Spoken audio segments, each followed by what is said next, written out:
সুপ্রিয় দর্শক, আজ আমাদের মাঝে উপস্থিত রয়েছেন wellness and growth hub by মুনের ফাউন্ডার অ্যান্ড সিইও উদ্যোক্তা মনোয়ারা চৌধুরী মুন।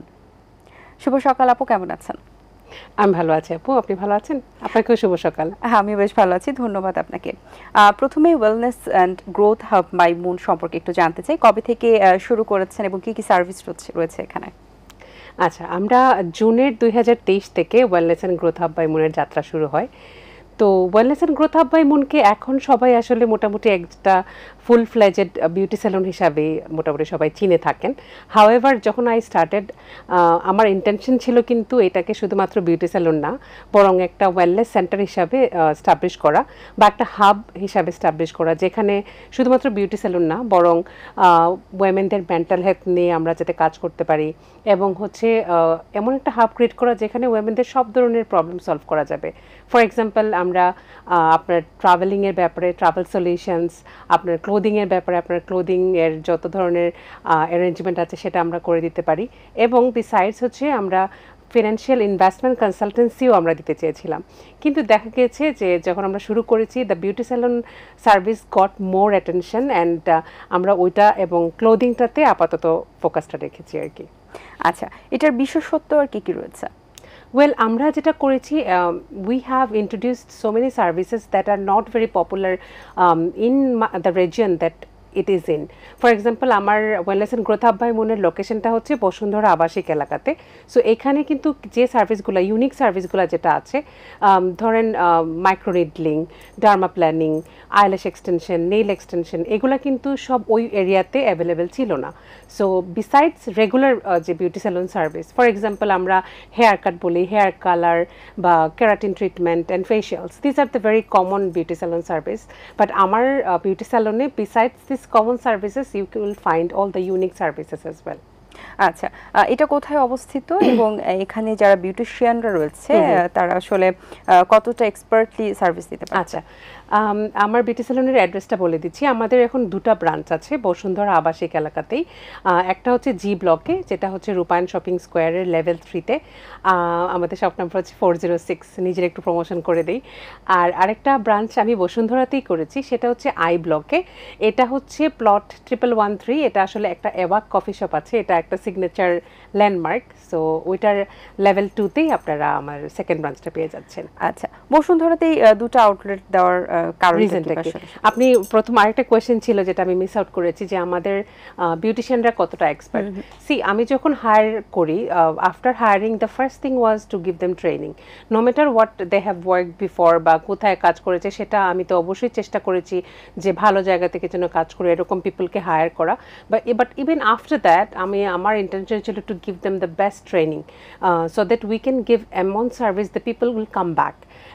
মানে দিন শেষে কিন্তু আমার যে প্রতিষ্ঠানটা সেটা কিন্তু প্রোডাক্ট সেল করছে না, ইটস সেলিং সার্ভিসেস।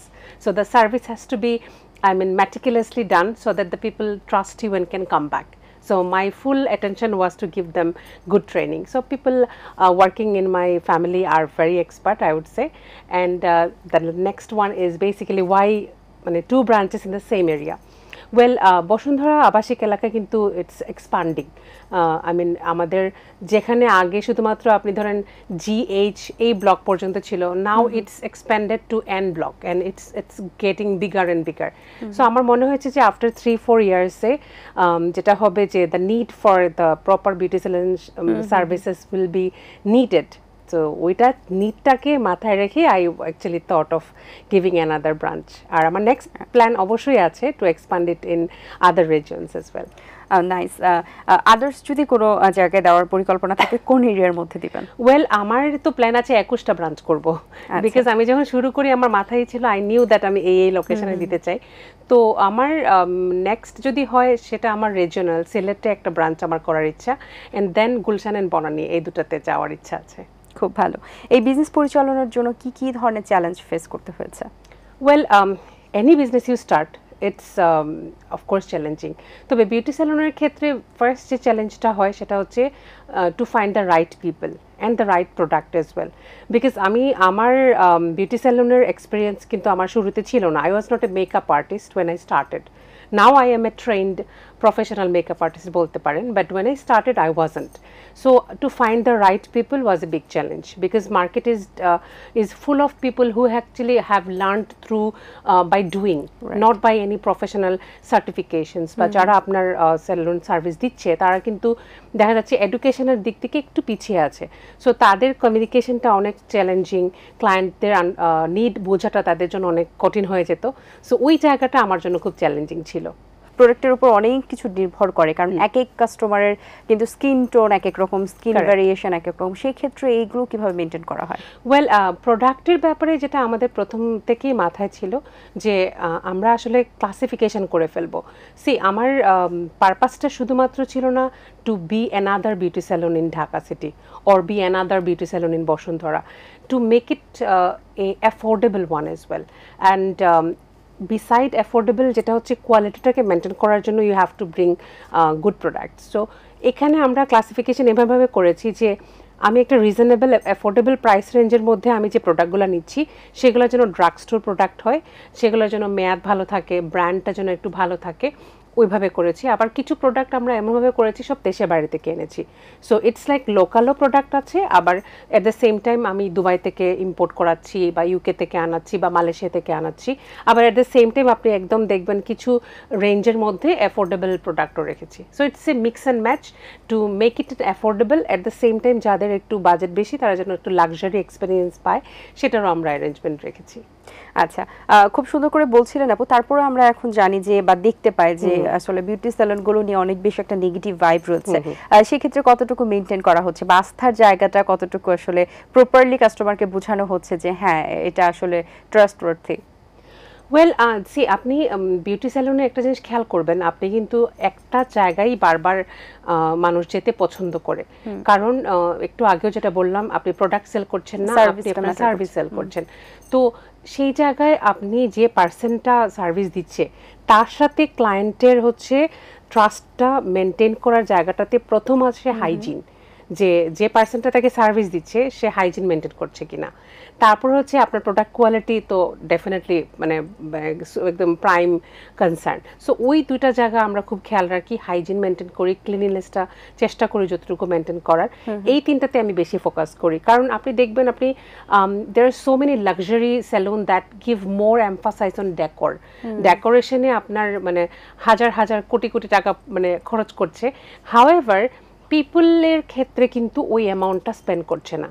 মানে you see a lot of saloon in Gulshan, Banani, Baridhara বা বসুন্ধরাতেও পাবেন হয়তো বা, দে হ্যাভ লাইক ইন্টেরিয়রের দিক থেকে গিভেন 100% এফোর্ট, বাট এফোর্টটা দেওয়া উচিত আসলে ইন্টেরিয়রের পাশাপাশি পিপল ম্যানেজমেন্টে, যে আপনাকে সার্ভিসটা দিচ্ছে তার ক্লোদিংটা ঠিক আছে কিনা, তার সার্ভিস কোয়ালিটি, তার ট্রেনিংটা দেওয়া হচ্ছে কিনা, তার স্যালারিটা ভালো হ্যান্ডসাম কিনা।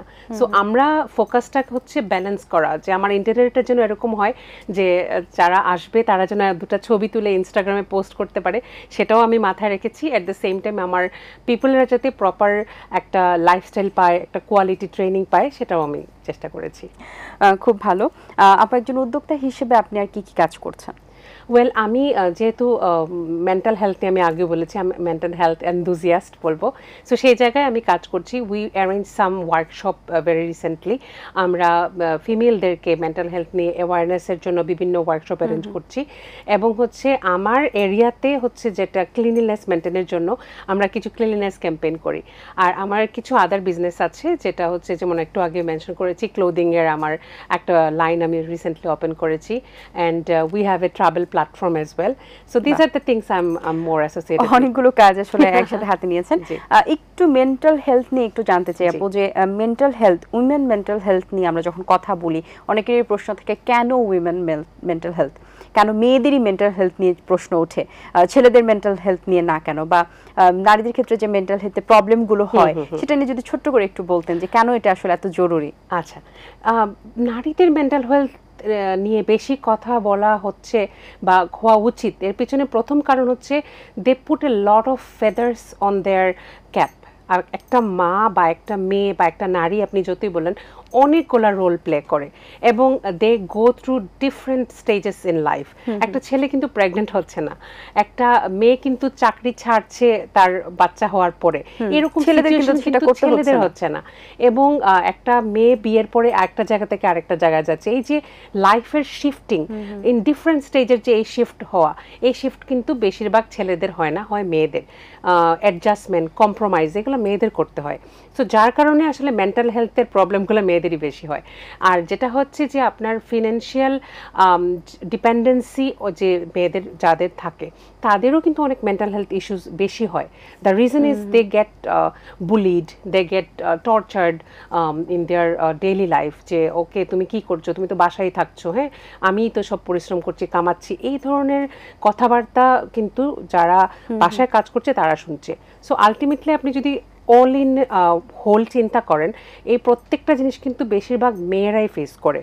ছেলেদের কিন্তু লাইফটা মোটামুটি একটা সার্টেন ওয়েতেই কাটে, এবং হরমোনাল ইমব্যালেন্সের জায়গাতে হরমোনাল চেঞ্জেসগুলো কিন্তু মেয়েদের বেশি হয় প্রত্যেকটা স্টেজে। আফটার 40 প্রি মেনোপজ বা মেনোপজ এগুলা কিন্তু ছেলেদের হচ্ছে না, বা পোস্টপার্টাম একটা ডেলিভারির পরে, একটা বাচ্চা দেওয়ার পরে একটা মায়ের হেলথ, বা একটা প্রেগনেন্সির সময় একটা মায়ের হেলথ বা একটা মেয়ের হেলথ, এগুলো এই যে চেঞ্জেস ভেরিয়েশন এগুলো মেয়েদের বেশি হয়। এবং এই চেঞ্জেসের কারণে ওয়েমেন গো থ্রু ডিফারেন্ট ডিফিকাল্টিস, যেগুলো হয়তো বা আমরা আগে বলতাম যে ও মানে আগের মহিলারা তো এগুলো পার করে আসছে, এখনকার কেন পারছে না। আগের ওরা ইগনোর করতো, কষ্ট পেত হয়তো বা প্রকাশ করতো না। এখন মেয়েরা সোশ্যাল মিডিয়ার কারণে বা ফিনান্সিয়াল ইন্ডিপেন্ডেন্সের কারণে বা কিছুটা হলেও অগ্রগতি তো হয়েছে, তো মেয়েরা এখন প্রকাশ করছে, কথা বলছে, এই জন্য এটা মানে মোটামুটি মানুষ জানতে পারছে, বুঝতে পারছে। রাইট। তো এই জায়গায় আমি মনে করি যে ইটস ভেরি ইম্পর্ট্যান্ট, এবং চিলড্রেন থেকে শুরু করে ছোট আপনি 10 বছরের বাচ্চা থেকে শুরু করে স্টুডেন্টস বা ইউনিভার্সিটি গোয়ার্স ফিমেল, ওর কর্পোরেটে যে কাজ করছে যে মহিলাটা, ওর বাসায় হাউস ওয়াইফ যে ওয়েমেন, প্রত্যেকেরই কিন্তু মেন্টাল হেলথ নিয়ে অ্যাওয়ারনেসটা খুবই জরুরি। বা আপু অনেক সুন্দর করে বলছিলেন, ধন্যবাদ আপনাকে। আরেকটি বিষয় যেটা আসলে যারা এখন উদ্যোক্তা হিসেবে কাজ করছেন বা যারা আসলে বিউটি সেলুন দেওয়ার পরিকল্পনা করছেন, যেমন আপনি বলছিলেন যে আমি কিন্তু আসলে মেকআপ আর্টিস্ট বা ওরকম কিছু ছিলাম না, আমি শুরু করেছি তারপর আমি হয়েছে। সো যারা আসলে এখন অনেক খুব একটা নলেজ নেই, কিংবা যাদের আছে টুকটাক সবকিছু মিলিয়ে, তারা আসলে এই সেক্টরে আসতে গেলে কোন কোন বেসিক জিনিসগুলো মাথায় নিয়ে আসতে হবে? আমার মনে হয় যারা বিজনেস বা বিউটি সেলুনের বিজনেসে আসতে চাচ্ছেন, তাদের প্রথমত কাজটা শেখাটা খুব ইম্পর্টেন্ট। আপনি প্রথম 1-2 বছর নিজেকে কাজটা শিখুন, বিকজ আমি কিন্তু একজন ল্যাশ টেক, আমি মালয়েশিয়া থেকে আইল্যাশ এক্সটেনশন শিখে এসেছি, নেইল এক্সটেনশন শিখে এসেছি, অ্যান্ড আমি মেকআপ আর্টিস্ট ছিলাম না। I went to Bangkok, I went to UK for my makeup training. So I have actually learned it before after I started my business, because আমি যখন দেখেছি যে আমার কিছু এমপ্লয়ীদের কিছু জায়গায় ল্যাকিংস আছে, so then I started learning. So এই জায়গায় আমি বলবো যারা যারা বিজনেস বা আসতে চাচ্ছেন বা বিউটি সেলুন দিতে চাচ্ছেন, লার্ন দ্য ওয়ার্ক। আপনি যখন কাজটা জানবেন, আপনি ভালো সার্ভিস নিজে না দেন, অ্যাটলিস্ট আপনার পিপল, আপনার স্টাফরা যখন দিবে, আপনি ভুলগুলো ধরতে পারবেন, বুঝতে পারবেন, এবং এই জানাটা খুব ইম্পর্টেন্ট। আর কর্পোরেটে যদি আপনি কিছুদিন কাজ করতে পারেন, সেটা কিন্তু অনেক অ্যাডেড অ্যাডভান্টেজ, বিকজ আমি মনে করি আমি যতগুলো জায়গায় কাজ করেছি সোফার, আমি প্রায় 8 থেকে 10 বছর আমার কর্পোরেটের ইন্ডাস্ট্রিতে কাজ করার এক্সপিরিয়েন্স আছে। I have worked in multinationals, I have worked in hotel industry, I have worked in PR field, so that has actually helped me shaping my entire business আমি বলবো। তো এই জায়গায় আমি বলবো যে একটা যে কোনো প্রতিষ্ঠানে কিছুদিন কাজ করেন, সেখান থেকে কাজের এক্সপিরিয়েন্স নেন, তখন আপনি বিভিন্ন প্রত্যেকটা ডিপার্টমেন্টের বুঝতে পারবেন, ফাইন্যান্স কিভাবে রান করছে, কিভাবে বাজেটিং করতে হয়, কিভাবে পিআর মার্কেটিং কাজ করে, কিভাবে আপনার ধরেন অ্যাডমিনের কাজটাও আপনি বুঝতে পারবেন, বিকজ আপনি যখন একটা বড় প্রতিষ্ঠানে কাজ করছেন, আপনি বিভিন্ন ডিপার্টমেন্টকে দেখছেন কাজ করতে, তো এটা কিন্তু আপনি আপনার নিজের বিউটি সেলুনে ছোট হোক, বাট সেখানে আপনি কিন্তু ইউটিলাইজ করতে পারবেন। সো আমি মনে করি যে আপনি একটা প্রতিষ্ঠানে কাজ করার এক্সপিরিয়েন্স এবং কাজটা নিজে শিখে তারপর শুরু করেন। That would be my advice. Okay আপু, অসংখ্য ধন্যবাদ আপনাকে, খুবই ভালো লেগেছে কথা বলে, অনেক কিছু জানতে পারলাম, ভালো লেগেছে। অনেক শুভকামনা রইল আপনার জন্য, ভালো থাকবেন সবসময়। অসংখ্য ধন্যবাদ। আশা করছি আপনি ভিজিট করবেন wellness and growth hub by মুনের দুটো ব্রাঞ্চে। অবশ্যই। দর্শক, আশা করছি আজকের আয়োজন আপনাদের ভালো লেগেছে। আজ এই পর্যন্ত, দেখা হবে আগামী পর্বে নতুন কারোর সঙ্গে। সেই পর্যন্ত ভালো থাকুন, সুস্থ থাকুন এবং এটিএন বাংলার সাথেই থাকুন। সকলকে আল্লাহ হাফেজ। দিন আসে দিন যায়, সময়টা চলে যায়, তবু আছি এই বেশ ভালো। জীবনটা রঙময়, যেভাবেই হওয়া চাই, নয় কবু সাদা কালো। আশাতে স্বপ্ন ভাসে, সুখ হাসে চোখে মুখে চায়ের চুমুকে।